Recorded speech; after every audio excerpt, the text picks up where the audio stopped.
थकित को शांति का वचन भाई भगत सिंह के द्वारा अप्रैल 6। धर्मी पर बहुत सी विपत्तियां पड़ती तो हैं, परंतु यहोवा उसको उन सब से मुक्त करता है। भजन संहिता 34 का 19 पद। प्रभु के पास हमें उन मार्गों के माध्यम से सिखाने के लिए कई आध्यात्मिक सबक हैं जिन्हें वह हम पर आने की अनुमति देता है। पहला, जब हम प्रभु यीशु मसीह को अपने व्यक्तिगत उद्धारकर्ता के रूप में स्वीकार करते हैं तो वह हमारी धार्मिकता बन जाता है। हर प्रकार से अय्यूब एक खरा और सीधा मनुष्य था जो परमेश्वर का भय मानता और बुराई से दूर रहता था। अय्यूब 1 का 1 पद।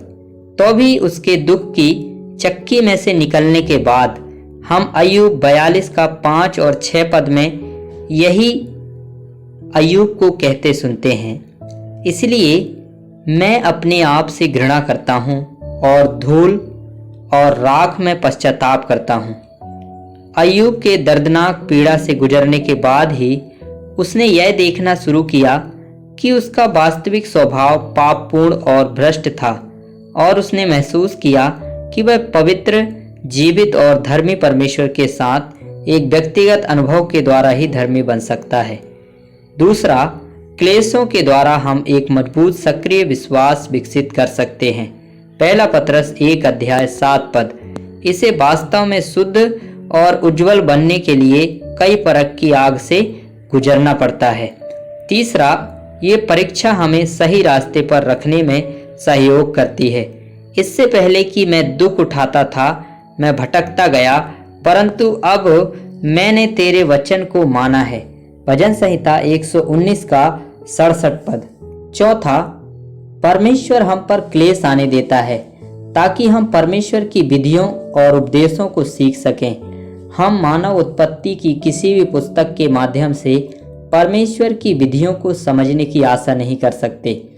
जो मुझ पर दुख पड़ा वह मेरे लिए भला ही है कि मैं तेरी विधियों को सीख सकूं। भजन संहिता 119 का 71 पद। पांचवा, ये कठिनाइयां अंततः हमें आध्यात्मिक रूप से समृद्ध स्थान की ओर ले जाती हैं, हमारी दृष्टि को बड़ा करती हैं और हमें एक विशाल बना देती हैं। भजन संहिता 66 का 12 पद में हम पढ़ते हैं, हम आग और जल दोनों में होकर गए, परंतु तूने हमको निकाल कर विशाल स्थान में पहुंचाया। छठवा, इन परीक्षाओं के द्वारा हम ज्योति में पवित्र लोगों के साथ स्वर्गीय मीरास के लिए तैयार हो रहे हैं, यदि ऐसा है कि हम उसके साथ दुख उठाएं कि हम भी उसके साथ महिमा पाएं। रोमियो 8 अध्याय का 17 पद। सातवां, जब हम दुखों और परीक्षाओं से गुजर चुके होते हैं तो हम उन लोगों को आराम देने के लिए बेहतर रीति से तैयार हो जाते हैं जो हमारे समान दुखों और परीक्षाओं से गुजर रहे होते हैं। दूसरा कुरिन्थियों 1 अध्याय 4 पद।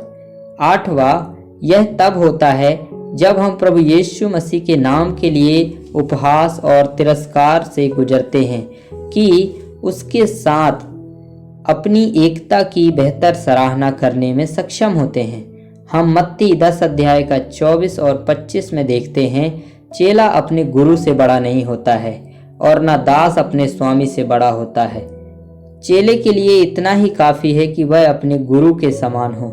नौवां, कष्ट हमें विनम्र बनाए रखने में मदद करते हैं। शरीर का कांटा पौलुस के लिए बहुत पीड़ादायक रहा होगा, परंतु प्रभु ने उसे विनम्र बनाए रखने के लिए उसे उसके जीवन में आने दिया। दूसरा कुरिन्थियों 12 अध्याय का 7 से 9 पद। 10वां, कठिनाइयों के माध्यम से हम पूर्ण रूप से परमेश्वर की शक्ति का आनंद लेने के लिए तैयार हैं। दूसरा कुरिन्थियों 12 अध्याय का 9 पद।